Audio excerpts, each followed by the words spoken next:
Ang challenge para sa Pilipino ngayon, sa contemporary Pilipino ngayon na umaharap at lalahok sa eleksyon ay uulitin natin yung mga magandang aspeto ng EDSA, pero mayroon ding lumalabas na kahinaan. Dahil nagkaisa ang Pilipino noon, pero iba't iba pala ang mga layunin nilang personal. Iba't iba ang agenda, iba't iba ang pinanggalingan, basta nabubuo lang dahil ayaw na kay Presidente Marcos. Sana dapat mas malalim, dapat mas malawak ang basis ng pagkakaisa.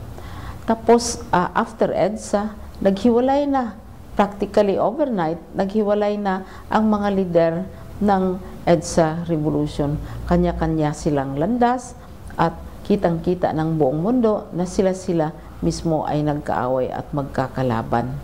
At saka ngayon nakikita natin na may gumagamit ng heritage ng EDSA, sinasabi nilang nasa EDSA sila, taga EDSA sila, sumali sila ng EDSA, therefore dapat sila pipiliin o anak sila ni EDSA, apo sila ni EDSA. Ginagamit yon, pero wala na yung meaning, ang tunay na espiritu ng magiging Pilipino, maka-Pilipino para sa bansa, hindi na masyado yung naaalala.